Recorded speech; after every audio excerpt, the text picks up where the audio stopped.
بسم الله الرحمن الرحيم. الحمد لله رب العالمين الذي أنار لنا طريق العلم وجعله سبيلا نستنير به لخدمة الوطن. نحن اليوم لا نناقش رسالة بل نقف أمام جهد فكري يعكس عقلا باحثا وسؤالا علميا طموحا أراد أن يحدث فرقا حقيقيا. أتقدم بخالص الشكر والتقدير إلى أستاذي الفاضل الأستاذ الدكتور ياسر أحمد مدني، أستاذ الموارد البشرية وعميد كلية الإدارة والتكنولوجيا الأسبق بالأكاديمية العربية للعلوم والتكنولوجيا والنقل البحري. كما أتقدم بخالص الشكر والتقدير للسيد الأستاذ الدكتور شريف طاهر، أستاذ إدارة الأعمال المساعد ورئيس قسم إدارة الأعمال بأكاديمية السادات للعلوم الإدارية. أنا ممتن كثيرا لهذه الدعوة لسببين. السبب الأول هو أنني أتواجد بين أساتذتي الكبار عضوا فهو شرف لا يضاهيه شرف. السبب الثاني هو وجودي كأحد أعضاء اللجنة لمناقشة رسالة الدكتوراه الخاصة بالباحث، وهو زميل يعمل بالقطاع المصرفي.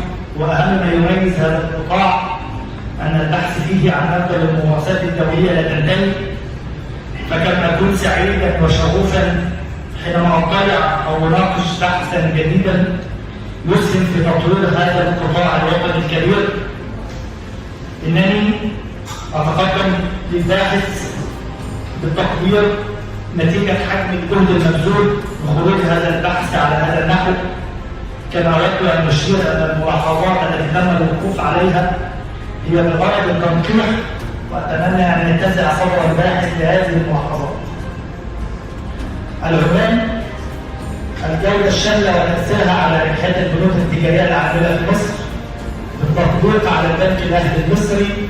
هو الأصح لدويا هو تأثير الجودة الشاملة على ربحية البنوك أم الجودة الشاملة وتأثيرها؟ كلمة تأثير هنا مضاف إلى الجودة الشاملة، والتركيب الإضافي هو الأكثر شيوعا والأصح في اللغة العربية للتعبير عن تأثير شيء ما على شيء آخر. طبعا أنا عارف إن العنوان صعب التغيير، ولكن لو اتكلمنا من الجانب اللغوي أن تأثير الجودة الشاملة أعمق وأقوى. لو رحنا لسطح سريعا، حضرتك في المستخلص في البراجراف الثاني في آخر سطرين المستخلص فقد أوصت الدراسة وضع وتنفيذ خطة شاملة لكل الإدارات بالبنك لتعميم إدارة الجودة الشاملة للأبعاد المختلفة. هل تقصد هنا إن حضرتك خرجت بتوصية إن يتم وضع خطة شاملة لكل الإدارات في البنك الأهلي، ولا وضع خطة شاملة لكل الإدارات في البنوك؟ كل إدارات البنك الأهلي بالتالي تتعامل على البنوك. طيب احنا في البنك الاهلي هل في اداره للجوده الشامله؟ ان هو معهد الدراسه البنك الاهلي المصري اللي هي كافه. نعم. هي بتطبيقها على البنك الاهلي المصري. اداره اسمها اداره الجوده الشامله. عندنا اداره الجوده بس مش اداره الجوده الشامله. طب احنا عندنا في البنك الاهلي، انا عشان بس انا شغال في الرقابه والاشراف على البنوك، عندنا قطاع ضمان الجوده. نعم. في تحديد 4 ادارات. لو حضرتك كده بصيت عندنا إدارة الشكاوى. أنت عارف إن إدارة الشكاوى بتقوم بمتابعة كافة شكاوى العملاء. إدارة الشكاوى العملاء تدخل تحت نطاق إدارة الجودة الشاملة. ده رقم 1. عندنا إدارة ضمان الجودة للفروع. حضرتك عارف إن الفرع حضرتك عملية التطوير أو النفسي وبينزل على الفرع دايما زيارات علشان التأكد ان الفرع بيتم الخدمة بالشكل المناسب ومتعامل عليه. عندكم مستر شوبينج، شركة متخصصة علشان تقيم الخدمة المقدمة للعملاء، فأيضا تدخل تحت ضمن إدارة الجودة الشاملة. النقطة الثالثة، عندكم أيضا إدارة جودة خدمة العملاء الهاتفية. بيعملوا زي سيرفي من خلال الهاتف، يتواصلوا مع العملاء للتأكد من جودة الخدمات المقدمة. بيتم عملية القياس علشان يطلع له تقرير يقيس مدى تقديم الخدمة للعميل بالشكل المناسب. أيضا تدخل تحت إدارة الجودة الشاملة. عندنا أيضا إدارة في البنك الأهلي هي إدارة تطوير إجراءات الخدمات المصرفية والتي تختص بتطوير إجراءات تأدية الخدمات المصرفية وسرعة أداء الخدمة المقدمة أيضا تدخل تحت نطاق إدارة الجودة الشاملة. عشان كده لما سألت حضرتك في الأول حضرتك بتقول أنا عايز أقدم توصية لتطبيق إدارة الجودة الشاملة في البنك الأهلي، هي بالفعل مطبقة ولا هل حضرتك كل عايز تبقى اكثر تعميقا يعني دوت اللي هو ضمان الجوده اللي هو يعتبر هم عايزين يطلعوا من المرحله الثالثه من ضمان الجوده. نعم. اللي هي كواليتي اشورنس. بالظبط كده. انا بتكلم على عايز توصل الجوده شامله ما هو موجود في البنك، هو فعلا البنك ماشي في الاجراءات دي اللي هو ماشي بس لسه ما وصلناش. تمام، يبقى انا بس الصياغه الاوليه ان حضرتك واقع وتجهيز، يعني حضرتك الاداره القطاع موجود، حضرتك بتعمل عمليه تحسين وتطوير بتقف على نقاط القوه والضعف من اجل ان انت تبدا عمليه تحسين على قطاع اداره الجوده الشامله الموجوده في البنك الاهلي. بالظبط. تمام. صف 5 حضرتك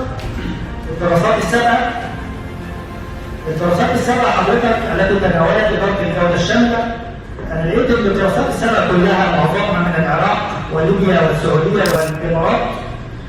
يعني أنا كنت شايف أين الدراسات المصرية الكبيرة والعظيمة في هذا الشأن. حضرتك لو زرت المعهد المصرفي BPI هتلاقي فيه دراسات قوية جدا وحديثة في هذا الشأن.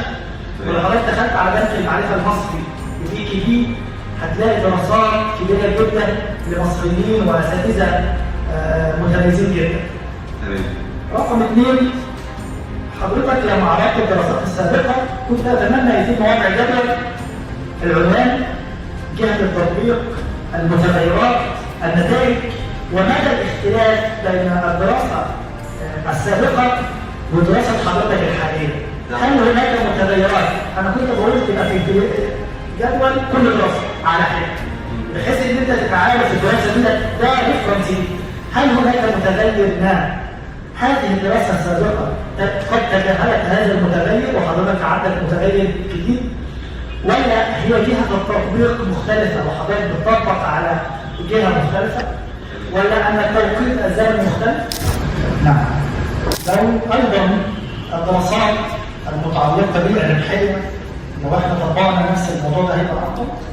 صف 11 حضرتك الدراسات التي تناولت العلاقة بين إدارة الجودة الشاملة والربحية المصرفية، أنا شايف أن هناك ضعف في الدراسات السابقة التي تناولت العلاقة بين إدارة الجودة الشاملة والربحية المصرفية. اعتماد كلي على الدراسات من بلدان الأردن واليمن فقط. أيضا أدعوك أنت لو في إمكانية ترجع للدراسات المصرية لبنك المعرفة المصري والمعهد المصرفي.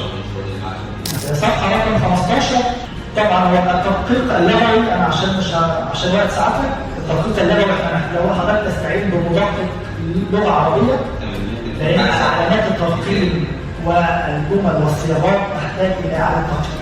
حضرتك رسالة كبيرة وعظيمة، فاحنا كده نستعين بمدقق لغوي ينقح هذه الرسالة من الأخطاء الإملائية هتبقى حاجة رائعة كده. فأنا مش هستفيد في هذا الشأن، بس لو حضرتك استعنت بمدقق لغوي يبقى حاجة كويسة إن شاء الله. صف 18 أنا بالنسبة لي المتغيرات تعتبر من أهم النقاط. حضرتك المتغير المستقل وهو أبعاد إدارة الجودة الشاملة، والمتغير التابع هو الربحية المصرفية. نعم. حتى أستطيع أن أنا أقيس هذه المتغيرات لابد أن أنا أعرف أدوات قياس هذه المتغيرات. التحسين المستمر. حضرتك تعلم أن علشان أقيس متغير التحسين المستمر عندي أدوات. هل البنك بيقدم مدى تقديم خدمات ومنتجات جديدة؟ مدى قيام البنك بالتوجه نحو الخدمات الرقمية في البنكي؟ مدى استخدام الأنظمة الآلية المتطورة والحديثة، مثلا في بنوك عندها سيستم للأوريجنال ريسك، عندها سيستم للأنتي فرود، عندها سيستم للإنترنال أوديت، عندها سيستم CRM. علشان أقدر أقيس هذا المتغير عند بعض المؤشرات أو بعض أدوات القياس، أنا عايز أعرف البنك بيطبق ده أو لا علشان أقيس هذا المتغير. أيضا حضرتك التركيز على العميل، يبقى لازم النهارده زي ما حضرتك قلت في كواليتي اشورنس، وعارف ان البنك الاهلي في كواليتي اشورنس بيقيس رضا العملاء، ما مدى وبيدوا ويت تقييم ما مدى رضاء العملاء عن الخدمه المقدمه. علشان استطيع ان اقيس هذا المتغير لابد ان انا حضرتك اعرف ادوات القياس دي. اول حاجه مدى قيام البنك بعمل كواليتي اشورنس. اثنين، اتكلم على تكاليف الخدمه. هل العملاء في شكاوى من تكاليف الخدمه؟ هل تكليف الخدمه مناسبه ولا لا؟ بتكلم على مدى خلق قنوات بديله لتقديم الخدمات، وعارف ان البنك الاهلي متميز في هذا الشأن. ايضا تحسين مراكز الاتصال الكل، يعني انت لو انت النهارده العميل انت النهارده بتعمل كومبلين شكوى، الطيب الوقت اللي العميل بيستناه ان هو الويتنج، هذا الوقت البنك الاهلي بيعمل ده بيقلل الوقت ده، لان كل ما الوقت يقل ده مؤشر لرضا العملاء. يسأل هو تقريبا بيقلل الوقت. بالظبط يا فندم، فده مهم جدا ان انا اشوف هل البنك الاهلي بيتوسع ويعايز يستقطب. بالمناسبه البنك لسه من حوالي 10 ايام بالظبط مجال الاستراتيجيات بتاعته كلها لسه نازله حاجه من حوالي 6 كانوا 7 استراتيجيات، ضمهم 6 استراتيجيات تدخل من ضمنهم دول الشمال. كويس جدا. انا عايز اقف في كذا بلد من البنوك يعني. نعم شغال على تطوير. حلو. ان شاء الله التركيز على العميل ايضا ان انا بشوف انه بيقدم منتجات عاليه الجوده. ايضا مشاركه العاملين، لو انا النهارده بقيم او بقيس هذا المتغير يبقى لابد اشوف على الكوميونيكيشن الداخليه الانترنال اللي جوه البنك. هل البنك الاهلي خالق قنوات تواصل داخليه؟ النهارده لو بتكلم على مشاركه العاملين، هل في شانل اقدر لو في موظف عنده فكره هيطورها او هيعرضها يقدر يتواصل مع التواصل الداخلي؟ انا عارف ايضا ان ده بيكون ايضا التدريب المستمر ده مؤشر قوي جدا. لو انا النهارده بتكلم على مشاركه العاملين داخل البنك، لو بتكلم على المتغير الرابع وهو دعم الاداره العليا، البنك الاهلي او البنوك المصريه لازم يبقى في بلان، في رؤيه وفي هدف ان هو عايز يطبق الجوده الشامله او لا، مش بهدف ان هو ياخد شهادات علشان الكومبيتيشن، لا ده هو بيطبق كثقافه داخل البنك. فمدى الاداره العليا تدعم هذا التوجه او لا من خلال ان هي حاطه التوجه ده في الخطط بتاعتها المستقبليه. بس لو بتخش الاولويات ممكن بتختلف حاجات، يعني بيخلي اولويه على اولويه.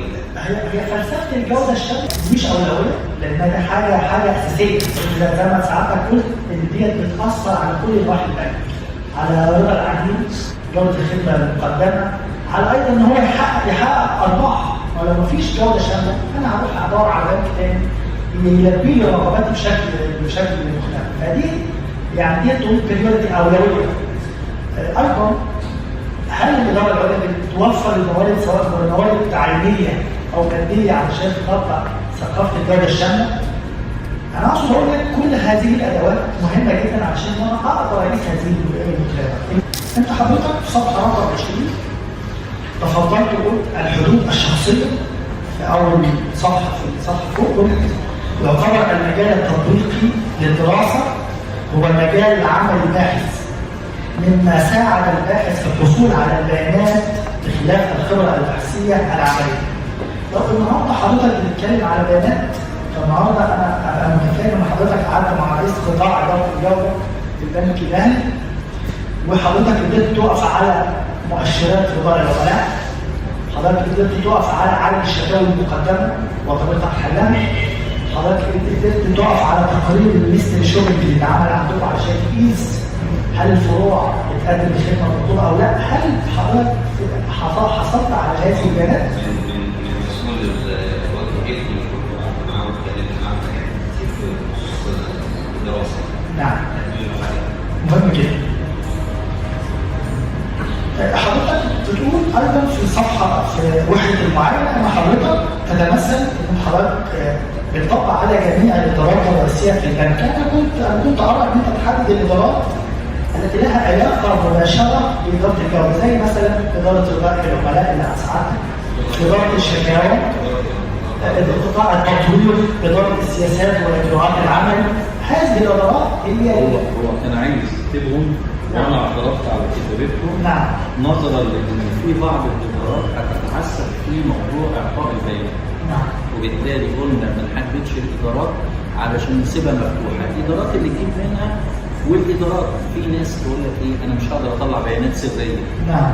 ومش عارف ايه رغم ان احنا واخدين موافقه الجهاز المركزي للتعبئه والاحصاء لجمع البيانات. نعم. فقلت له يا ايهاب سيبها مفتوحه بحيث ان ايه الاداره اللي تجيبها خلاص هي هتعمم على الكل، لكن الاداره اللي ترفض مش هنقول اداره كذا رفض. بالظبط يا فندم بالظبط.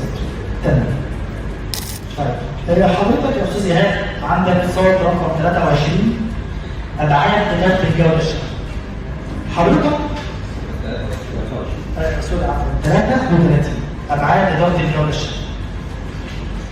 حضرتك في ابعاد اداره الجوده الشامله اتكلمت على المتغيرات كلها الخاصه بحضرتك المستقله، التحسين المستمر والتركيز على العميل ودعم الاداره العليا، بس في عدد 2 متغير لم يتم الحديث عنه. اتمنى من حضرتك تعطي مزيدا من الاهميه لهذين او لهذين المتغيرين اللي هو مشاركه العاملين والتركيز على العمليه، ما تدومش في الكلام النظري في ابعاد اداره الجوده الشامله. نعم كان بعد يا ايهاب 5 انت معلق على 4 بس. 4 بس من فاضل واحد انت وقعت. ان شاء الله نتناوله. تمام.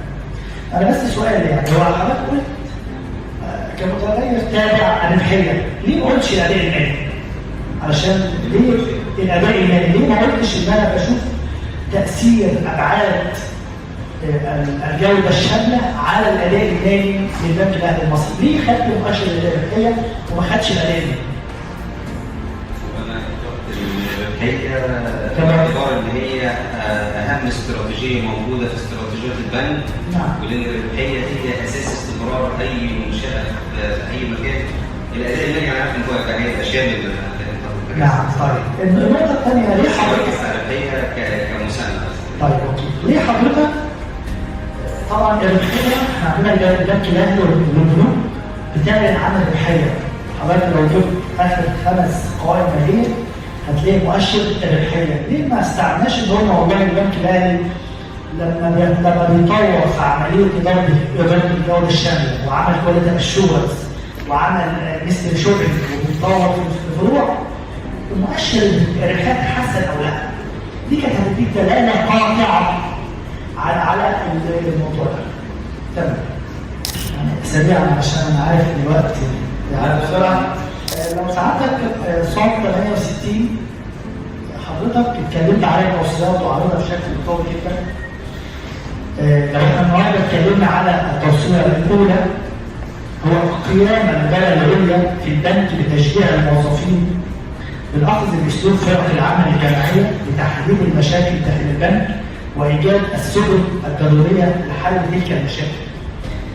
كنت شايف ان حضرتك الخطه دي محتاجه او ده محتاج تنسيق بين الادارات المعنيه، آلية التنسيق.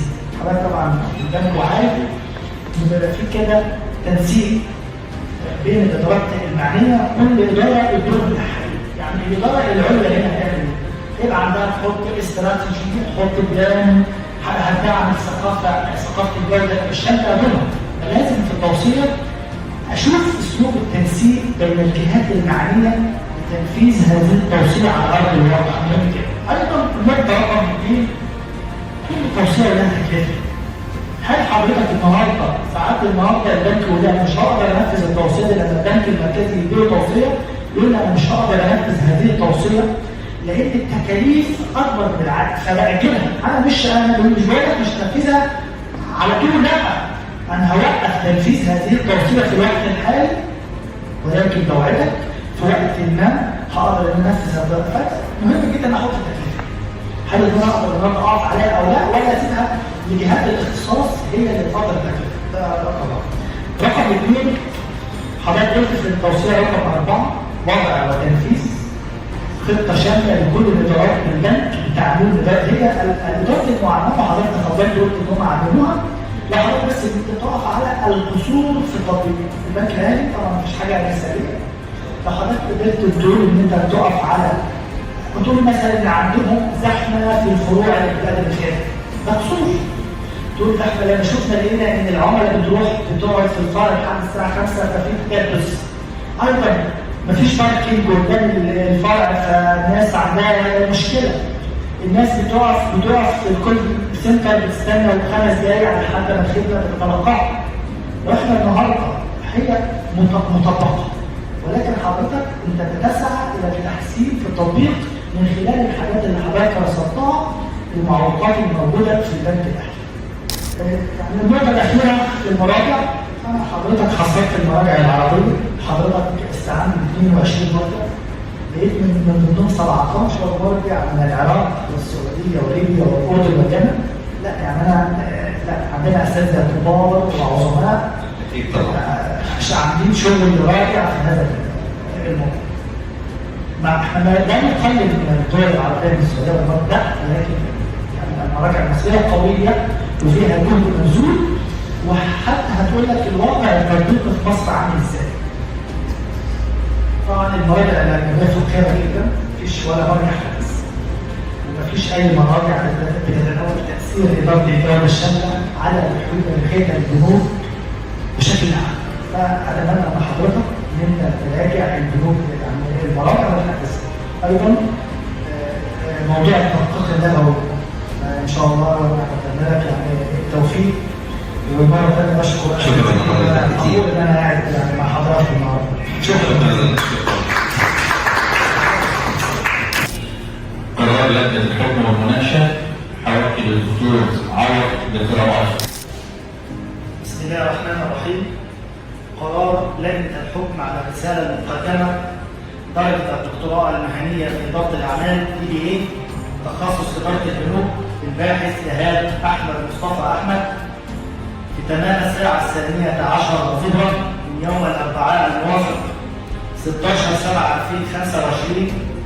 اجتمعت اللجنه المكونه من الساده الاستاذ الدكتور ياسر احمد مدني مشرفا ورئيسا، استاذ اداره الموارد البشريه وعميد كليه الاداره والتكنولوجيا الاسبق بالاكاديميه العربيه للنقل البحري، الاستاذ الدكتور شريف طاهر محمد عضوا استاذ اداره الاعمال المساعد بالكليه بالاكاديميه والقائم بعمل رئيس القسم، الدكتور عوض محمد عبد الفتاح ابو النجا عضوا رئيس قطاع الرقابه والاشراف بالبنك المركزي المصري، وذلك لمناقشه رساله مقدمه من الباحث إيهاب احمد مصطفى احمد للحصول على درجه الدكتوراه المهنيه في اداره الاعمال DBA تخصص اداره البنوك، وموضوعها الجوده الشامله وتاثيرها على ربحيه البنوك التجاريه العامله في مصر بالتطبيق على البنك الاهلي المصري.